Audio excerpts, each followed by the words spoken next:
Yeah, so we can have a really good intro to our pod like we normally do. Yeah, as always. Yeah, once the recording actually starts, then we can start introing the podcast. That's the best way to do it. Hello, everybody. Welcome back to the podcast. This week it is only me and my esteemed friend Josh. Say hello, Josh. Hello, Josh. Hello, Josh. There we go. Both of us are here. We'll be talking about some interesting things today. Keep the intro nice and short this time. What we're going to look at, how can you improve F1? How could F1 be improved? I mean, it's a big subject, you know. There's lots and lots of stuff going on. We're going to get straight into this because you've got no Ryan. Now, a little trick here is that Ryan is an idiot. So basically, every time we try and start something, my phone is not on Do Not Disturb. 2 seconds. Yeah, but it's a positive thing. Every time it's talking about subjects, which is good. Right when we start, we asked Leo to send things about 3 hours ago, and then they come in. Watch how we'll have a banger now as well. There's some good ones in there, to be fair. Well, they're for later. I'm not going to look at it. So it's just me and Josh here today. We're going to be discussing, like I said, how you could improve F1. This is a topic a lot of the time people have kind of gone spoken to death about, but I feel like F1 could always be improved, right? It's quite subjective as well. I think it's down to the personality of person when you're talking about Formula One, how you could change it. So it depends. Like you could have someone from the race and they would want to have it done from how we would want it. So, and it can be down to what team you support as well. Here's an interesting take. I mean, coming out of the gates of takes immediately. So my dad has watched F1 since the 70s, right? And I wouldn't call him a super fan. He loves F1, but he wouldn't. If I said to him, name the 1973 champion, he'd probably be like that. So, but he's watched F1 for a long time. When they introduced the sprint races, his immediate thought was, "What is this joke? This is terrible. Why am I? I don't want to watch another race on Saturday. So qualifying, not this." And he was really stuck in his ways. I mean, the first two were also pretty mediocre, apart from Perez crashing at Silverstone, I think was the only highlight. And then you had Brazil, of course. But Brazil has to be an outlier because it's Brazil. Everyone knows that. Everyone knows that. So, yeah, you think there's a lot of them older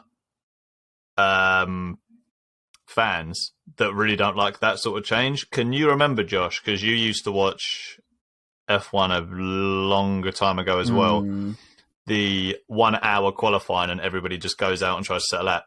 Then one car on the track at a time as well. You say that, I don't ever remember watching that because it was boring. And it was just tough to watch because everybody would rush out in the final 8 minutes, but then you wouldn't have the same thing they had now with tyres. They would, I can't remember how the system would work with those tyres. I think it was you do a warm-up lap and then maybe a second warm-up lap because then you would have, obviously, the tyres in the right window and then you would do your lap and then that was it, but for an hour. So, like you say, you could imagine 50 minutes of that if you're in the circuit as well, just waiting for things to happen. Or like someone and at the time doing a long run, you're like, this is a practice, not practice. What are we doing? And I think if I remember a thing from a article I saw a long time ago, I'm pretty sure that was the case. Like people would kind of use it as another practice session. Yeah. As the cars that knew they weren't going to qualify well. And then I'm pretty sure that the one that I can kind of remember is the one car on the track at a time qualifying. I can't remember if this is a thing or I saw it before, but I'm certain I've got pictures in my head of Monaco, the early 2000 cars going around it. But Monaco as an outlier makes sense to do that because you can then get the traffic. And this is the thing. Really, really hot lap. It would be worse because it takes one car, 1 lap to go around. Then they do another lap to go around. Then they've got to come in again. 5 minutes. Imagine how 20 cars, if a lap around Monaco, 114, 115, around that, 116. Take about 4 minutes per car, wouldn't it? That's only 4 minutes a car. Yeah. It's an hour long doing that. But then the guy who went out first is going to have a slower lap because the tyres are... the track's not rubbered in, I guess. Hotter. Yeah. Imagine if it rained all of a sudden. Oh, yeah, true. Yeah, didn't think about that. It's a nightmare. So I think qualifying is perfect. I think there's no need to change it. Well, what the they're thing doing with the tyres, this year, great. though, aren't they? They're changing the tyres, which I think is a good idea when you told me about it as well. Awesome idea. Hards, medium, softs, Q1, 2, 3. Like, that is, I think that's well smart, because it's better for the environment, because you've got more usage of all the tyres. There's no wastage. That means you've also got more choice of tyres. They're not just going to burn through 7, 8 sets of softs on a weekend. You're just going to have to bring the right amount. I'll tell you what, actually, especially just now with on that sub point you made there. Interjection. Remember in Mexico where George and Lewis done that really weird strategy where it turned out all the tyres were exactly the same. There was like 3 different flavours of exactly the same tyre. You probably wouldn't get that this time round because they would have done hard run, a medium and a soft run and then worked out actually where the same at flying pace. Yeah, exactly. So that kind of incident where it would have made a race really interesting with the Red Bull and Mercedes fight, where they probably could have gone on to one if they didn't fuck it up, that wouldn't happen this year. So that, in a way, that if you look at just directly compare those two things, you could see a positive outlier on that. Yeah, there's more that they'll get with each tyre. I mean, some weekends the hard tyre it doesn't even get unsheathed. It just stays there. You know, they come out in the hard tyre and then they'll come back in and throw it away and just go into medium and soft. Even in practice sessions, you'll see them like long runs on mediums and softs. And some weekends, they're like I said, they're not even used. So it'd be nice to really get an understanding of where that is. Yeah. Do you think and it gives, like I said, all of them tyres. Do you think, because obviously they had, or what I quite liked a couple of years ago when they had, I can't remember the fractions of tyre, but they had super soft, which was purple, and then one on the other end, which is like super hard. I can't remember what colour that was. But yeah, they ultra soft, hyper soft, ultra soft, super soft, or something like that. Yeah, I know that they had like their own downside. One of them would last half of a lap. Yeah, I think you to the by track. doing exactly what they're doing now, do you think there's a possibility of bringing those sort of tyres back? I don't know why they got. I don't know why. I don't want to see more tyres. No, I quite like what they have, wastage. But they might be doing that. Yeah, true. It's just wastage. I think the biggest thing to look at. 2030 Green Initiative. I think that's one of my favourite things that they're doing. You know, if they can have environmentally friendly and cool as fucking quick, that's the best of both worlds. Like, I mean, another thing about improving F1, which hopefully is correct in 2026 when they bring the new engine regs in, is getting rid of that MGUH.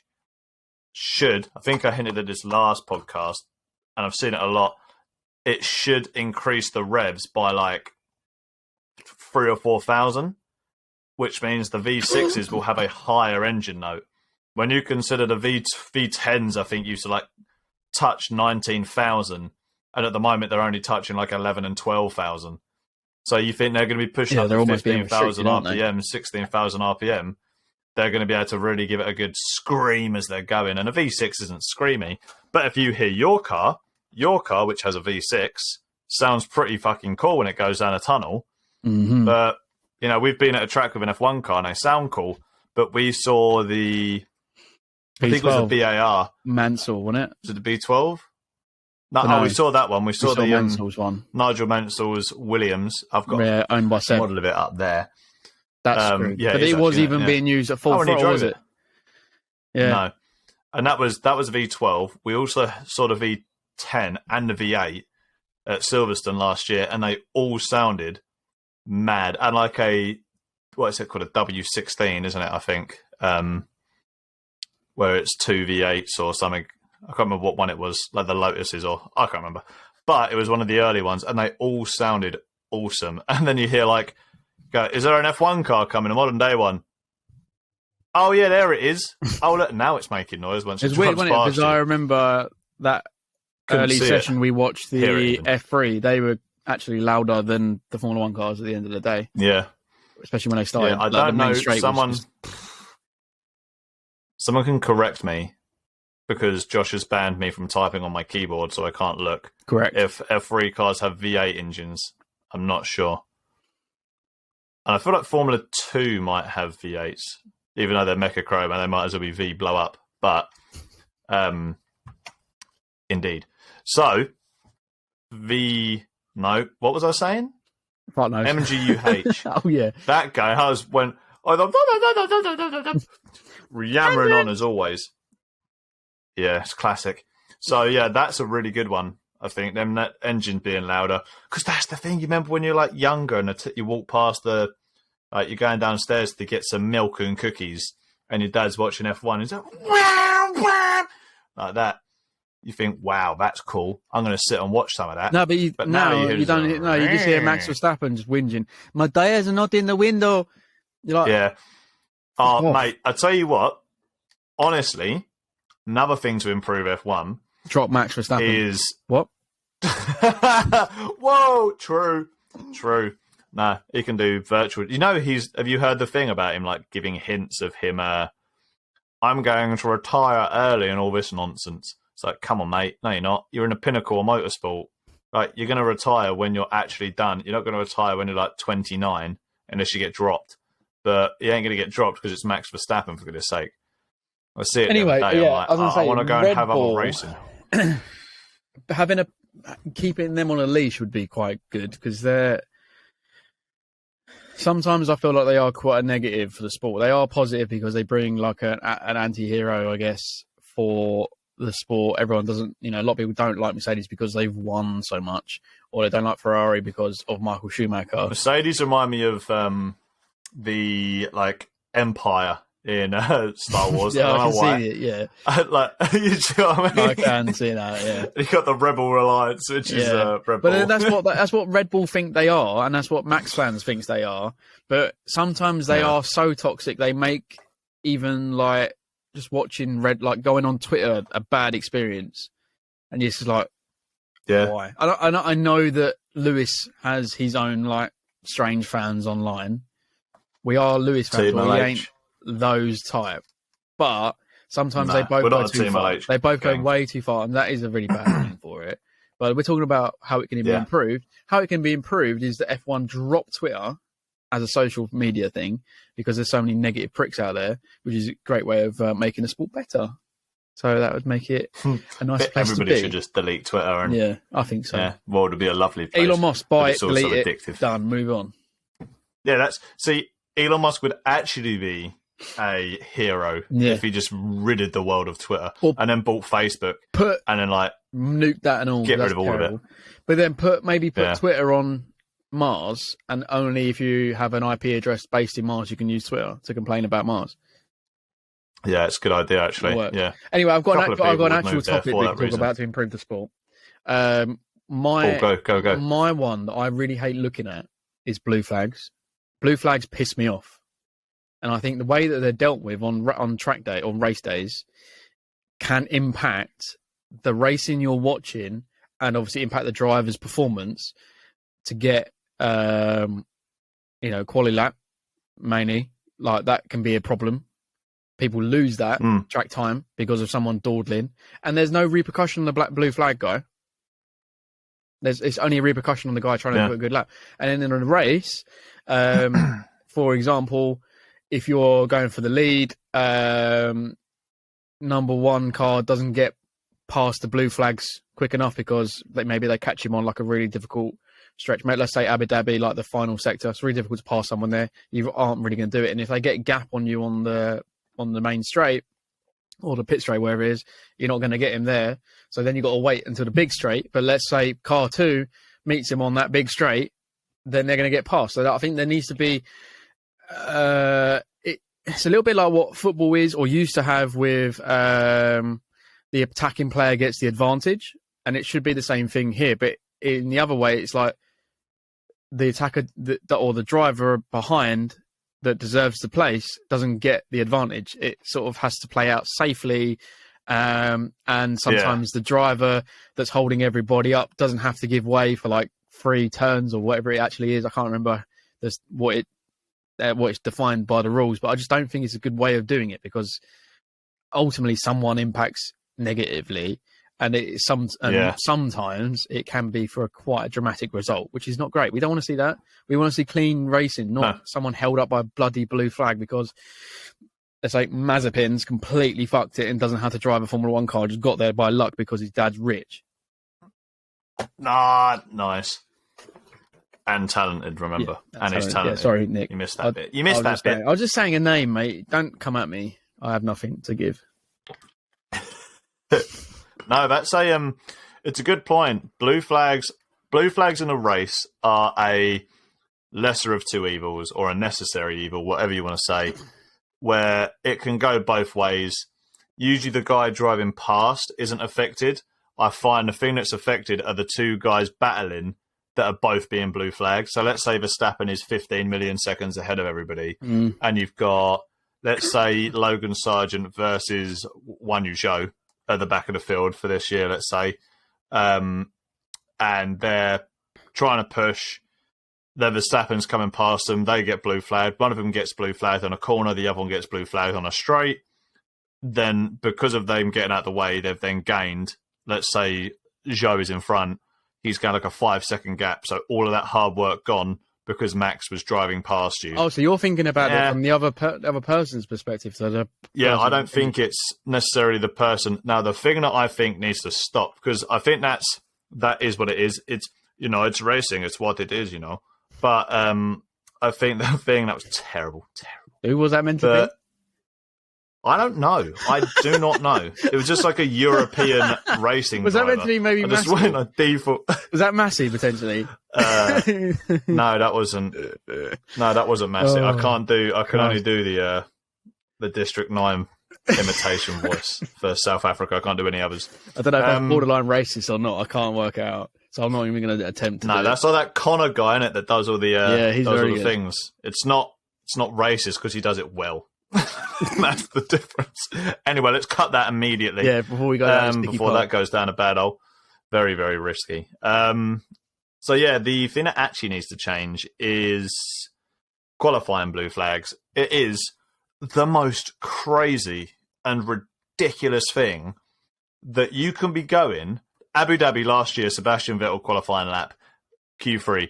Everybody just go watch it. It was either Q3 or was it? I can't remember what Q it was actually. But oh my goodness, Seb was like, "This is my last quali lap of my career. I'm going to give this everything." And he got to the last sector in Abu Dhabi, the left-hander, right-hander, and the amount of cars that were parked looked like it was. Asda's. Yeah, I remember. Yeah, it was mental. I remember in coming that corner, I'm like, "Oh my god, someone's going to die!" Like he's going. Remind me, is that where Max's engineer said to Max saying, "Let him go play" as Lewis? That's where Max tried to swerve in. Yeah, and everybody just go and watch Max's onboard. He literally swerved into Lewis. It is nuts. I don't know two things: if he had a lapse of judgment and thought it was going the other way and ballsed it up. But as you know, as a racing driver, the safest place to put your car is straight. Don't turn left. Don't turn right. You're taught that everywhere in racing driving, and if you're a double world champion, you should know that. The second thing with that is he's either completely at fault and lost where he was, thought he was in a shopping trolley, or he deliberately tried to ruin Lewis's beginning of the lap. If you look at the footage, you can see it. Go and have a look for yourself, viewers. We've probably lost them all by this point because all the Max fans have gone. Yeah. No, hold on. Go on, I didn't finish my. All I was going to say, it's a good segue to bring up another point about the FIA, which we can get to in a second, because they're being very controversial at the moment. That's a long one. Why don't you finish your one, and then we can talk about how different ones will be for all one. Yeah. Because I think this is one of the easiest things they could implement. Minimum sector time. Done. Yeah, that's perfect idea, to be honest. Have a minimum sector time. So just to explain that for a race pace for viewers that maybe don't understand like delta times. So a delta time is what you're expected to do, right? And then the one that you're meant to do is a minimum time per sector, which could be preset to. So if you think let's use Monaco, because I remember the track times from there. If a quali time is, let's say, 1:15, 1:16, that's your quali time. If race pace is about a 1:24, maybe a 1:20, maybe a 1:21, around that. And then when you're doing practice sessions, you're probably at 1:25, 1:26. Okay. So that's that 10-second gap of crossing a line in a quali session, Q3, soft tyres, low engine fuel, compared to full fuel, hard tyres practice session. That's that window, right? So you should then, on a out lap or in lap, not go 2 minutes. You should go 5 seconds slower on an average lap than your time in the practice session on hard tyres. So if you think that quali lap, your Max Verstappen, you're going to put it on pole and a 1:15.8, your out lap should not be 2 minutes and 8 seconds. It should not be 40 to 50 seconds longer than it needs to be. Your out lap should be let's say a 1:30, a 1:32, a 1:33, which you can do. You might burn up your tyres a little bit more, but sorry, you're a racing driver. Oh, well, drive around it. You're paid to, you know? And I think that is fundamentally a minimum sector time. It is reducing safety. It's increasing safety, making it better, reducing accidents. And it would just make it so much better because people actually get their laps. How many times have you watched your favourite driver in a qualifying session get absolutely robbed up because some monkey is sitting in the middle of the track going 2 miles an hour right at the end? Have a minimum speed right at that end. Last 2 corners, you cannot go slow.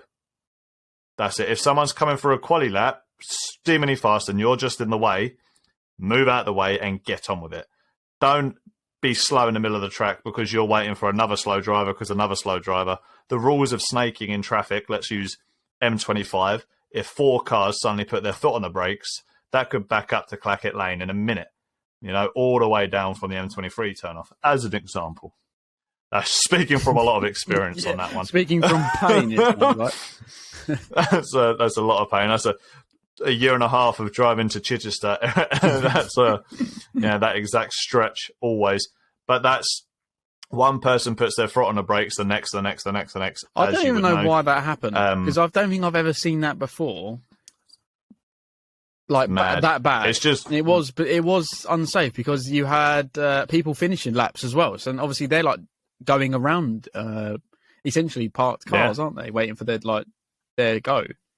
And some of them are terrifying. I mean, we've stood at a fast part of a track at they go so fast. Yeah, it's crazy. But you think going if they miles an hour compared to 190 that as not unsafe compared to Lewis's jewellery, which he's chosen to wear, like, there's definitely something wrong.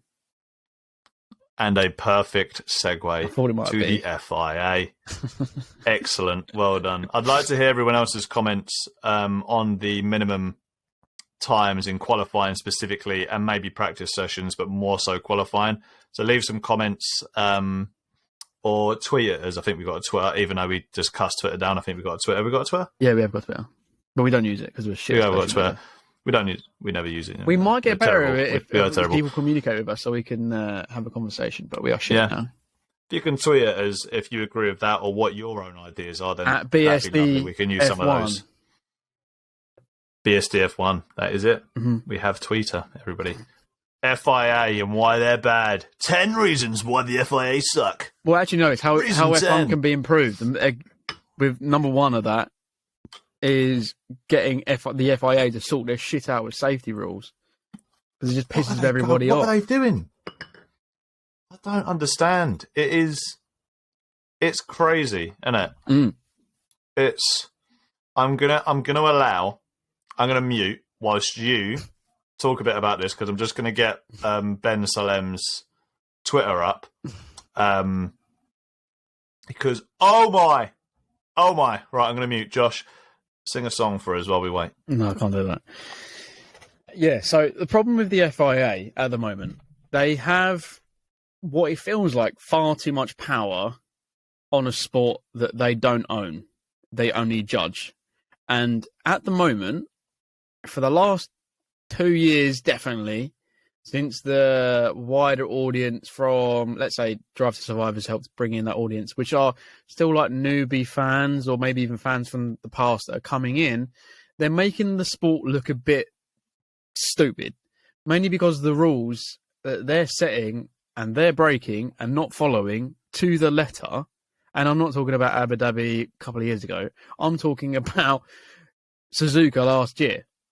Like, Why is there a digger on track? Why are we putting drivers' lives at risk? Why are we going at Lewis for wearing a earring and then not doing the same to Sebastian Vettel because he's wearing a wedding ring, or Checo, which they have outrightly said they would wear their wedding ring because it's their thing that they do. Like, is that as big as a problem as what we've just talked about in the race or the qualifying example, where cars are literally dancing around each other? Or like going back to the incident where Max does seem to swerve to the right. You know, why isn't that being reviewed? Why isn't someone looking? They monitor and track every piece of data on that car. Why are they not checking that is a little bit suspicious?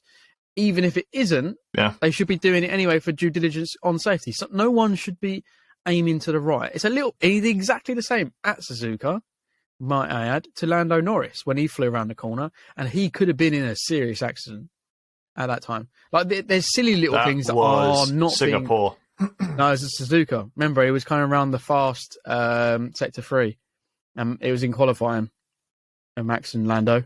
Oh yeah, Lando was on the inside, I think. Inside, wasn't he? Yeah, and then Max like cut to the left. He did say like Lando wasn't very happy with him, but apologise for that one. Yeah, but even if he did apologise, like even if we have a shunt on the, let's imagine me and you have a shunt on the M25, right?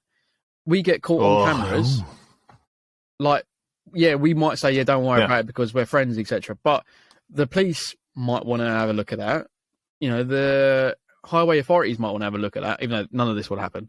But the people in charge of putting the rules in place should be doing their, like, justifying, saying this was an issue and we need to put repercussions on it, or it wasn't because we proved it wasn't, because we've looked at the data and there isn't anything there to say it looked like. Do you know, one of the things last year, and this isn't just like everything Verstappen does is wrong, right? But there's a lot though. It's a lot, but this is a very big one, especially with the FIA and consistency. Singapore last year, Verstappen had a right stinker of a race, right stinker. Not as bad as George Russell had in Singapore, but he had a stinker nonetheless. And when he thought the safety car was over, or the VSC, I can't remember what one it was, I think it was VSC, yeah. And he went screaming past Lando Norris, locked up under yellow flag, double yellow flag, safety car conditions. Mm-hmm. I remember this now. And nothing happened. Nothing. You think that should be an immediate, what are you doing, you clown? Don't do that. Have a 10-second penalty or a 5-second penalty or a drive-through for being an absolute moron. They wouldn't do that again. You know, he tried to think he was George Russell by trying to get the jump like George did on Perez in France last year, which was mental. Didn't he do the same thing? Do it properly. Do it safely. What's the motorbike circuit they use in the desert? Sakir? Lost Sale, yeah. Didn't the same thing happen with Gasly? His car broke down. And I know they punished him for it, but it wasn't... Yes, yeah. It's the same sort of thing, wasn't it? But it was a different scenario.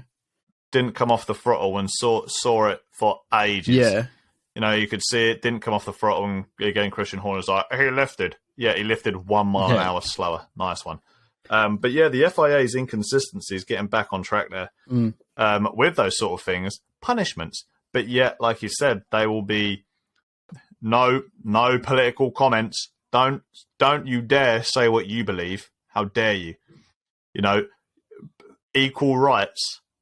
That's not a hard one to get behind. Save the bees. We like bees. Everyone likes honey. Let him wear a Save the Bees t-shirt. You know, but no one's coming out saying like the most outlandish political things. You could kind of understand it under Bernie's regime, right? Like, he ran Formula 1 like a dictatorship. And obviously now it's meant to be all-encompassing. Everyone's invited, everyone's involved. And that's what Lewis is trying to do as well, which is great. But why is the FIA not getting behind any of these initiatives just to say, we're backing it? All they have to do is say that. Yeah. Proudly sponsored by the FIA. We are all about, proudly backing this the FIA initiative, could put... And I know, some of these bodies, they're not allowed to have a political stance, you know, because there'll be board directors that won't believe that and then all this nonsense. But how bad is the political stance that, they have the We Racers 1 initiative, right? F1 have that. But the FIA directly say, no, you can't say that. But it's F1's whole initiative of inclusivity and diversity. That's the problem, though, isn't it? But the FIA go, nope. They think, or MBS thinks the FIA run the sport where they don't. Yeah.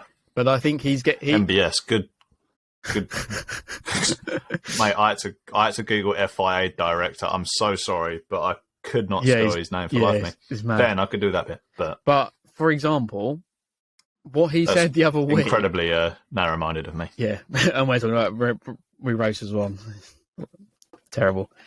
The fact is that they can't even let it happen the way that it is happening at the moment. They just have to have their perspective and their point of view thrown down everybody's throat. Yes, we get it. The FIA has to in certain ways, but you make the rules.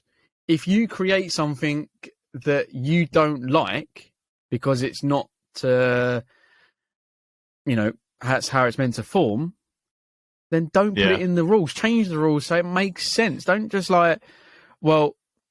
it's someone's had an accident and a bit of barrier's come off, so a digger has to come out.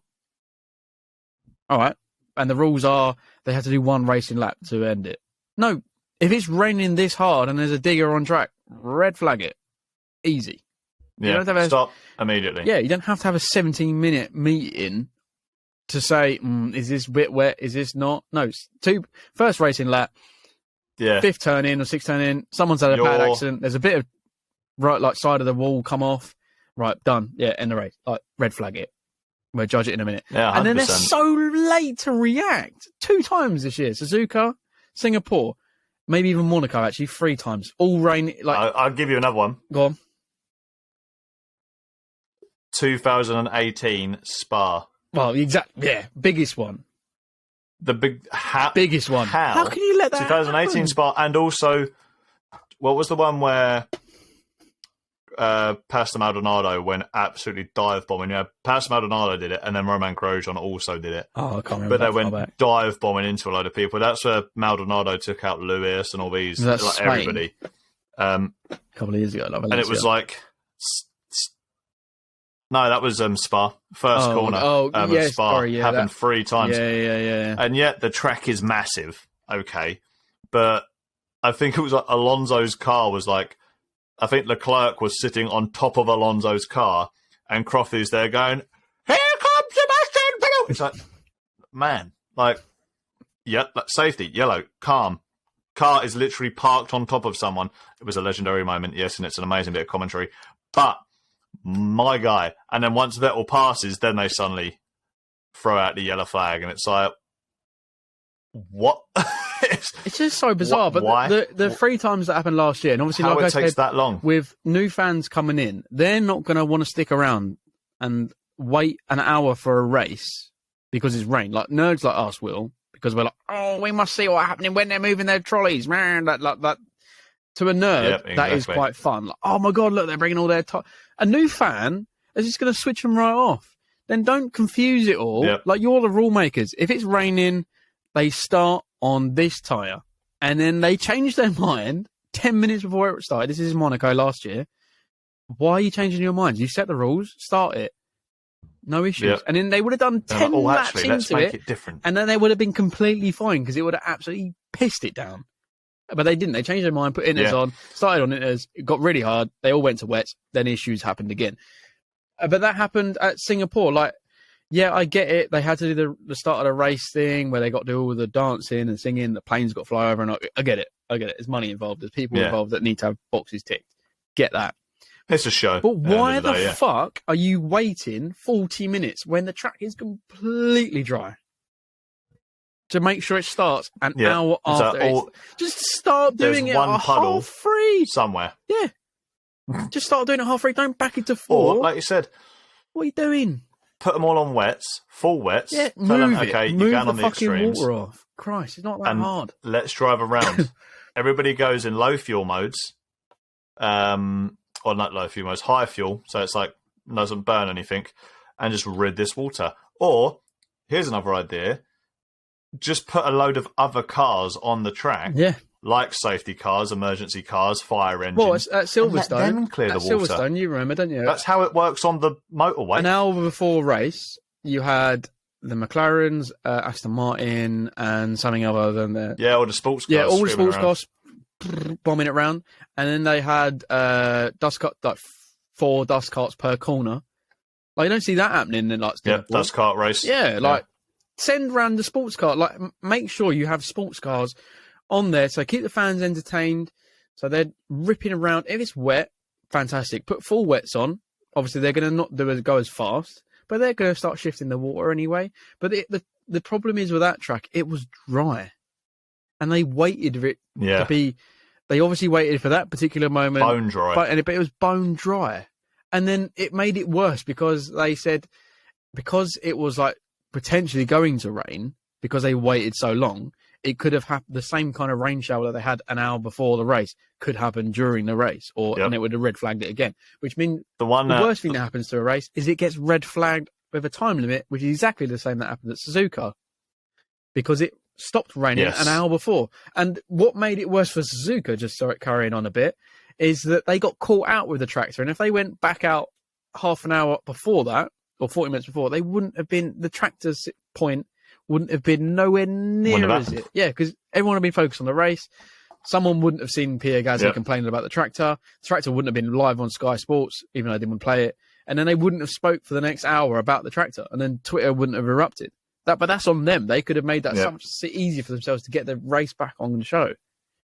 Because no one would have seen it. Because you get the thing that they listen to, and this makes me laugh with the rain especially, is that's good. No, that was a solid good one. That was a good 2 minutes, just straight up. It fucking annoyed me because Suzuka, like same as you, I got up at 6 o'clock in the morning. It annoys everybody. At 9 o'clock the race fucking started. Yeah, and you only got 40 minutes, mate.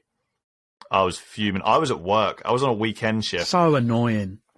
And rain is the best kind of racing, isn't it? It equals out the entire field. You get the best stuff, but it's almost like they're scared to adjudicate when rain is happening, and you're like. And here's a little disparity. Rain. This is interesting. They've got wet tyres. Yeah, you bringing that up is actually a really interesting point, because F1 drivers used to be seen as these like these elite, like the drivers, like the 20 best drivers on the planet, like this sort of stuff. Because you would see Lewis Hamilton 2008 Silverstone, where he finishes in the rain. Literally like 50 seconds in front of second place, laps everybody but the top 3 cars and himself, obviously.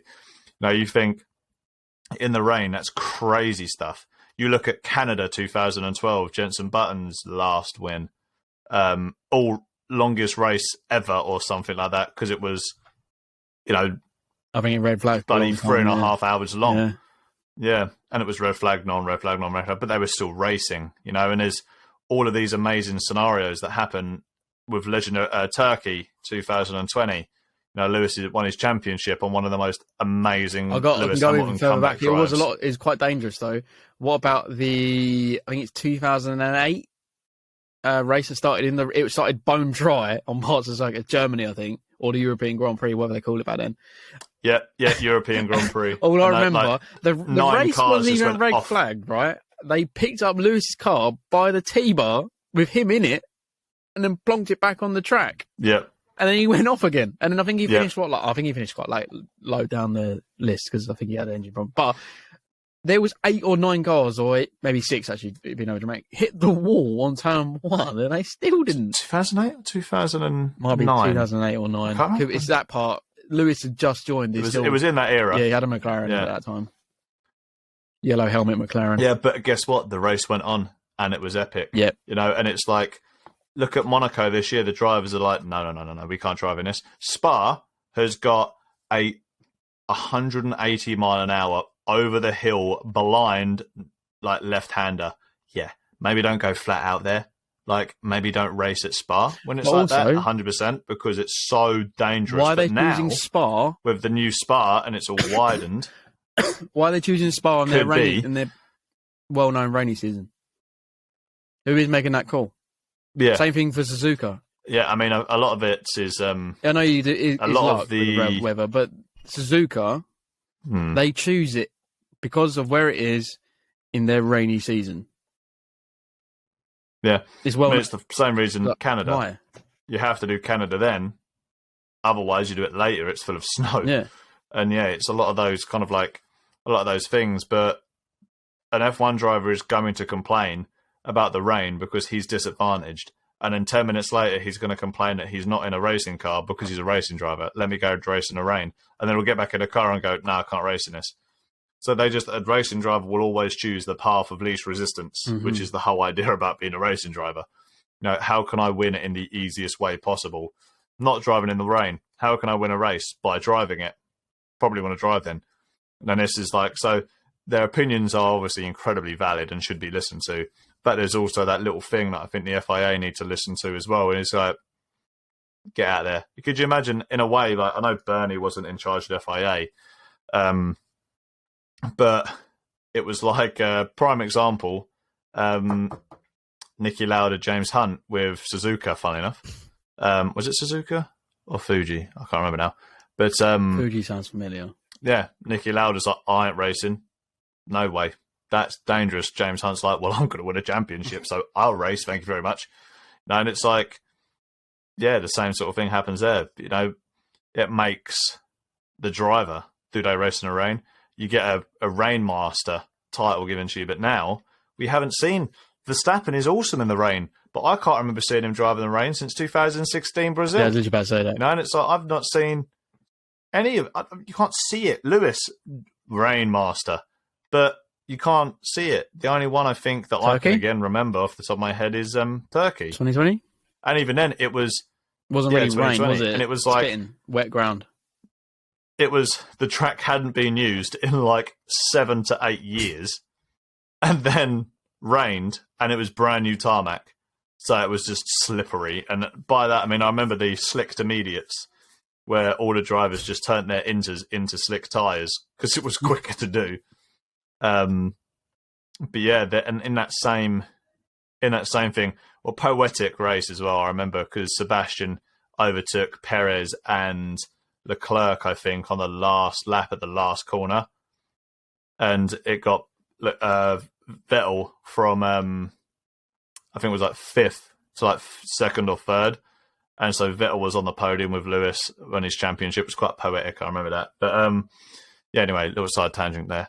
But yeah, it's the rain is a big problem. Safety is a big problem. But voicing the FIA should not have an opinion. Yeah, they shouldn't. It should be their opinion. No, they shouldn't have an opinion. They should be reading the rules from a race director. Yeah.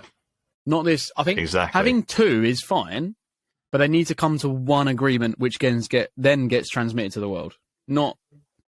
Well, two. Is it one now? Well, no, I don't know how it works because they still have rotation. It should be the same two on every race, which then they come to a intelligent decision, not this. Well, Jeff is doing that one and John's doing that one, and they got completely different opinions of how it all works. So we're going to come up with some hybrid excuse of why it's not worked. No, both of you to get together. If we were doing it, I would have a different opinion to Josh, and Josh would have a different opinion to me. But at the end of the day, our job is to come to a quick, intelligent decision that should have the fans in mind first, not their protocols. As long as they're following, ticking the boxes from the rules, I haven't got a problem with it. That's the main thing. But they don't. Be safe. Don't be opposite stupid, of all of that, but and go. Don't be over let's safe. make up some random fucking thing and try and squeeze it into the rule because that will get views in, even though views are coming anyway. So don't worry about the views because we're doing it. I don't think it's that. The FIA seems to be directly sabotaging. I had a fuck me. Yeah, they could I wonder be. how. Yeah, I wonder how the FIA are. Formula One is a lot bigger than the FIA now. Formula One's the biggest it's ever been, and you could see the FIA. I've got the tweet right here. Go on, you loaded that up about 20 minutes ago for a reason. Let's hear what your thing was. I did. Go on. So the first one of the Fred, he did a Twitter thread like he's a 14-year-old, but As the custodians of motorsport, the FIA, as a non-profit organisation, is cautious about allegations of about alleged inflated price tags of 20 billion being put on F1. Any potential buyer is advised to apply common sense, consider the greater good of the sport, and come with a clear, sustainable plan, not just a lot of money. It is our duty to consider what the future impact of the will be for the promoters in terms of increasing hosting fees and other commercial costs, and advertise the impact that they have on fans. But my guy, like, I just don't go around as like, I mean, it's the FIA, you're the head of the FIA. You don't just make, it's not worth that much. And then F1 like, we'll sue you, my guy. Like, no way. You can't, it's like defamation to an extent. Like, you're just lying. And then Forbes come out today and value it even higher than 20 billion. That's Forbes. You're going to tweet Forbes now? In Ben? what mind? You're going to do that? No, you're not. What would be hilarious if the FIA retweeted that tweet and say, this tweet is not under the allegations by the FIA. This is MBS only. I was thought it would have been funny afterwards. It'd be like, everything, guys, we've been hacked. Like that. Like, now when you used to do when you were like 8 years old on Twitter, on Facebook. Oh my God, my account got hacked. My sister was typing, no. Yeah, oh my God. Sass. What in the right mind has he got? He must have like been in the shower and thinking, fucking hell, F1 thinks they're a bit too big for their boots now. I need to put them on there. He's a mess. He's obviously woken up and gone, I need to address this, but in a public manner. That makes no sense. But he talks nonsense. And I saw a quote earlier on from him talking about how much he respects women that are smarter than him. I'm like, huh? I mean, he joined Twitter in 2018, so he wasn't even on it, which I've literally just seen there. But his tweets are just crazy stuff, you know. But you think, and it's all about F1. He seems to hate it. I mean, look at, you know, you've got WRC is FIA, WEC FIA, karting series FIA. You've got all of the what's the other one? Formula E FIA. I don't think GT FIA, Brit Car, and all the other ones. But you know, you don't see like big news with the World Rally Championship. There's massive drama because the head of the FIA is president of the FIA is talking about this. And, I mean, the guy's a rally champion, as it says on his thing. So, okay, you've got motorsport in there. I don't stop you from being an idiot. You know, it's like, it does. Pastor Maldonado's a race winner, you know. So still wouldn't have him as the FIA president. Just saying you're a champion. No, exactly. And that's like that's the caliber of guy they've got. And but he's just talking down F1. It's one of the biggest sports on the planet. Now, if not, and again, if you look at analytics and trends, it's the fastest growing sport in the world with the amount of viewership that's herded into it. And then you're there at the top, not even associated, you're associated in F1 in a outset point, and you're trying to talk it down. And then yet a company that's actually got finance as their thing, Forbes, come and value it even higher, with its projected value being, I think in 2026, something like $25 billion. And he's like, so he's like, it's not actually this much money, it's probably less. And they go, actually, it's more because the growth is insane. What? Yes, but let me ask a question to you then. What do you think he was thinking by making that tweet? What was he trying to achieve? I don't think he was. I don't think he was thinking anything. No, what do you think? Look at his speech. His drunken speech at the Autosport Awards. Was it Autosport Awards or whatever the awards show is? The handing over of the trophy. Yeah, the winning award of the year. That is the FIA's evening, and you are the president. Imagine, like, sometimes you'd think he'd be drunk, but imagine if, like, Rishi Sunak came on the TV and was like, "Oh, boy, he's on question time with a lager." Yeah, he's doing Prime Minister's questions, and you got bloody. He's doing a Jaeger bomb. What's the Labour guy? Keir Starmer. I can't remember the Labour guy. Keir Starmer's there, And Sunak's just like, you know what, Keir Starmer, mate, we had a fight right now. Who do you reckon we're going? Everybody, taxes. It wouldn't even start at that bit. My honourable friend to the right, have a Jaeger bomb with me, my honourable friend. Yeah, my honourable friend, I'm going to knock your block off. Yeah, all right? Exactly. Mate, honestly, like you're the head of it. You turn up drunk to your work do, like to present you're at work you're still. Work Christmas Day. Like it's just embarrassing. Imagine if the CEO of your work turned up smashed and everyone else is absolutely fine because it's still a formal evening. It weren't like they were in Blake's, mate. Like something like that. I'm reading it. I've just loaded it up on my screen. I'm just reading it for myself, and it's like, as custodians of the motorsport, the FIA, that means you don't have an opinion. As custodians of the motorsport, you don't have an opinion. What a pretentious thing to say. Opinion. Custodian basically means you're on the periphery, aren't you? So you shouldn't have a guard. It's a guard. Yeah. So you shouldn't. A custodian is a guard. You're not even that. You should be what you are is the rule maker. You're the president of the motorsport rule maker. And the only thing that the FIA do in a good sense is safety, because they push it more than which is sometimes too heavy-handed. Yeah. But they do it for good. There's obviously good moral reason there, because no one wants to see another incident like we had with Pierre Gasly that outlies in a fatality. No one wants to see that. So they're doing good there. As the defender of the sport, and it's not just F1, it's all motorsports that they're involved with, they shouldn't have an opinion, or the president shouldn't have an opinion on how much things cost. It shouldn't. And when they say adverse effect on the fans, the only person that's pissing the fans off is the FIA. Formula One isn't. All right, they're driving prices up at the circuit. That isn't their fault. Their main thing was to get new people in, which as a result is bringing more people in, which is as a result of that, bringing costs up, because it's much more. Exactly. Yeah, people want to go.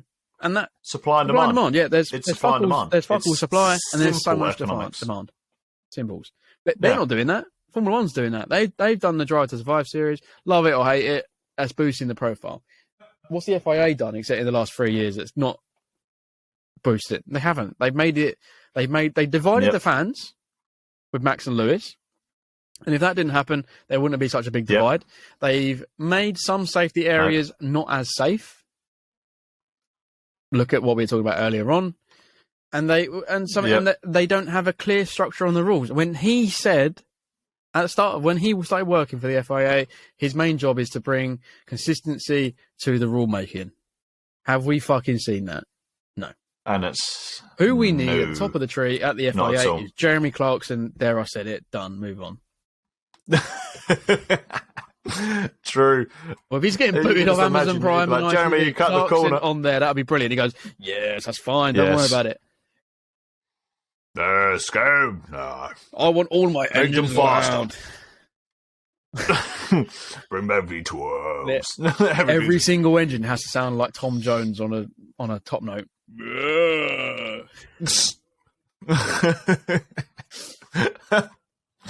Okay, so that's the FIA section of this podcast over with, which could improve it. They can improve it basically in a really, really quick, summed up way. I think you can agree with me here. Is the FIA need to have Formula One directly interjected into the FIA to kind of let them know what is happening. Yeah. You've got a lot of fans. It's a show. It's entertainment. They want this. They don't want to sit. It's wet. If a couple of cars crash, and that sounds bad, but let's be honest, everybody loves a fucking crash. It's the thing. One of the most watched YouTube clips of all time for F1 is Romain Grosjean's crash in 2020. Netflix farmed an hour of that crash. Yeah. You know, Will Buxton cried on Netflix like usual because of that crash.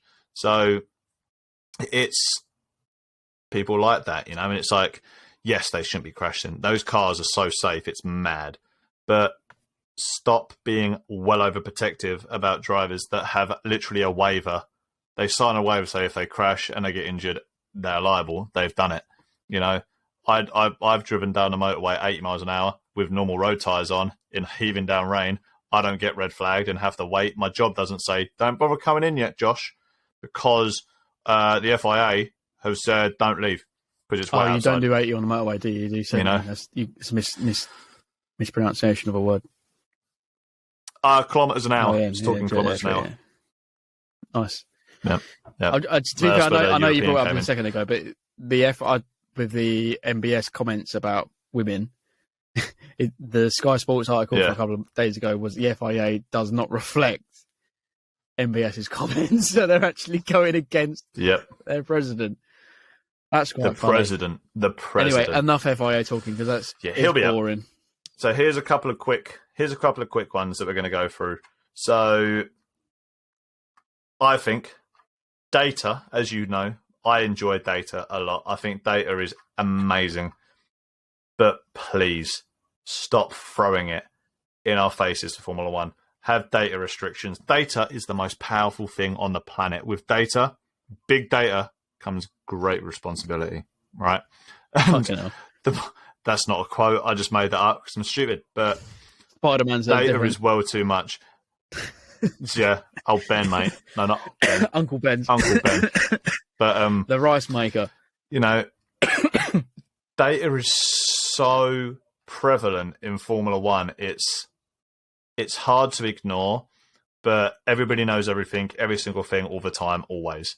I think to make Formula One a lot more of a raw thing, take a lot of the computers that they have away. Stop, the tyre degradation stuff and simulation running and all this sort of thing. It's good because it's team and it utilizes modern stuff, and I really like it. But I think for a spectacle, when AWS pop up a thing that says he's going to get in 4 laps, and you go, okay, and then it's like, well, that hasn't happened, or it goes, oh, so the computer told me that it's going to catch him, so I guess that's all the excitement of will he catch him gone. Oh, his tyres. You see they stopped putting up the tyre graphic thing because it was stupid. Predicted tyre wear. Data is amazing, but just keep it to your analytics. It's like what Mercedes does, isn't it? They do their simulated running of a car. That's how they worked out the hard tyre was going to be great in Mexico. Yeah. If they didn't do all that pathetic running for no reason, like look at the track, how it works. Look at their competitors. Look how that works. Look how do the runs on your Saturday and your Friday to work that out. Don't use a computer to tell you otherwise because it doesn't happen. I think I completely agree with that. They use real life, and then they go data involved. Why didn't that work? The mediums were actually good, weren't they? Bloody hell! Who would have thought that? The computer said that they weren't good. And then the one team that ran them does really well, and it's like, get on the track. Stop using a computer to figure out all your problems. Let your driver figure them out. I think that should be a thing. But that's the reason. If we go back to when your dad was watching it, and like if we asked him, and asked my dad, for example, and asked other dads that watched back then, and say, what was the reason why you fell in love with the sport? It's because it was probably entertaining is number one, and as a result of being entertaining, it was unpredictable, and that's why the rain was fun to watch because you never know what might happen. The 3 race leaders might crash out, and again, that's entertainment. And then a rookie or someone that never sees the podiums gets a spot, and you're like, wow, that's what it's all about. But you wouldn't have seen back then how far Ayrton Senna is from someone else back in that era. I can't remember names off the top of my head. How close he is. They didn't need to know. They didn't want it back then. And look, it's nice to have. If you're one of those people that wants it, there's platforms out there that you can log into your Sky account or log into the Formula One thing. Someone has an app that you can pay like £50 a year. See all that. You can get it. But if you're just watching TV and you want to watch the racing because it's entertaining, you've got to take all that crap away. It's too much otherwise. And data is very important, but I saw something on the race version of their takes on what should be cut to make it interesting, to make F1 better. And that is one, cut real-time data. Yeah. Have the data that's still simulated that you can run off of, but real-time data in the race, cut it. And how many times when, they'll come on the radio and they'll be like, so you think the tyres have got 1 more lap, according to the data. And Lewis is like, tyres fine. What? And then stays on the tyres for another 20 laps. And you're like, oh, well, the computer was a little bit wrong there. It's like, it makes it lame. It makes it boring. Plus, it's really hard for new people to get into that. Yeah. For new people, You know, you've got to look at all of these numbers. Yeah, you've got to understand more numbers. For me, who I enjoy data, that's great. But like the little ones at the side, like what's the one I cannot stand? Gap to leader, the most useless numbers ever.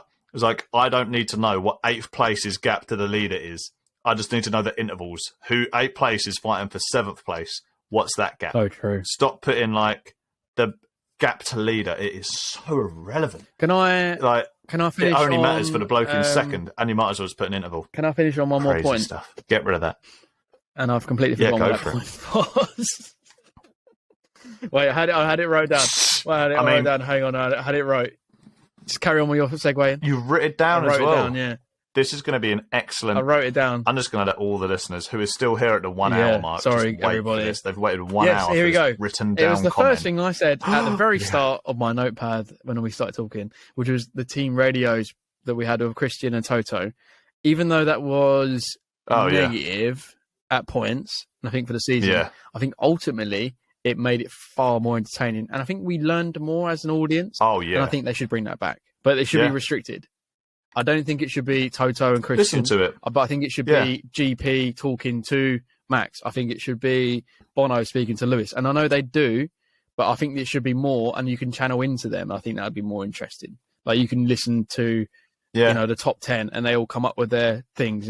But on Sky, they obviously have must be a 40-second delay or something, because you hear swearing that's bleeped, and that wouldn't happen live.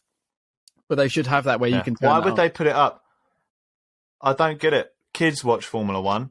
Why would they put up Yuki Tsunoda's message of him just going to every single swear word he possibly can, or Verstappen calling someone a stupid C word when he drives past them? Like, there's kids that are there. Yeah, you might bleep it out, but there's no point bleeping it out. Just don't play it. Play good ones that give you information about the tyres being dead. Well, I think they should do... You can't tell the drivers to not swear, but... I think they should bring back putting it live on TV. Team ones. They've made it really, really interesting. Yeah, I thought they were cool. Yeah. I thought the team ones were cool. And they led some great, no Michael and all that sort of stuff. Don't get that anymore, though. Moments. That's one of the most quoted ones. That's got to be quoted as much as steering wheel. Steering wheel. That's... I don't know. I reckon it's more, that's up there's T-shirts made for that. There isn't many... I can't think of anyone doing steering wheel T-shirts. Anyway, should we wrap this mother up? I think it's an amazing thing. FIA bad. Yeah, let's wrap it up yourselves, like a nice thick burrito. Fix that shit. You're terrible. Bring back Michael Massey. Don't do that, actually. Yep. Bring back team radios, because they're fun. Bring back Latifi. Bring back Latifi. Bring back... what's the other guy? Bring in Clarkson. Maldonado. Bring him back. Bring Clarkson in. Bring in Clarkson. That's the other one. And drop Red Bull and Christian Horner, because they're slags. Bring back Caterham. Bring back Spiker. Listing off more garbage. There we go. Spiker. Yeah, bring back Spiker. Perfect way to end, I'd say. All the things everybody wants to see. Right, thank you very much for listening once again, everybody. Sorry for listening. This was a good one. I think this was a nice one. Sorry for listening, Thank you, but also sorry as you ramble. If you make it all the way to this mark, please leave a comment, leave a like, hit the bell on YouTube, follow on Spotify, all these good things. They all really help the podcast grow. If you are enjoying it, also let us know. Tweet us, Josh. At BSDF1. Tweet. Nice little jingle there. Excellent. Auditioning for WTF1, I see. Amazing. Oh, don't shout it loud enough. But yeah, so... Or maybe not. Do you know what? I've even been saying it incorrectly. So, I'm on the by boycott. the way, BSDF1 is not us. I've just realised it is at BSDF1 team. So if you tweet at BSDF1, whoever the hell they are, they're going to get your tweet. So don't do that. No, don't tweet at them. Tweet at BSDF1. That would be very nice. That's us. Have a lovely rest of your week, everybody. Enjoy. So close to seeing some Formula 1 action very, very soon. More Formula 1 action means more podcasts, which will be lovely. Next week, no, because I'm not here. I think you guys will probably do one. Hopefully. The week after, we'll have a great one on the horizon as well. And we'll be doing reactions. Maybe we'll even do live reactions to car releases, which could be a good laugh. So if if you want to see that sort of stuff. Let us know. Livery releases, I should say. Let us know in the comments, like I said. Hit all them good things and make everything lovely. Have a lovely week, everybody. That's goodbye from me, Josh. Ciao.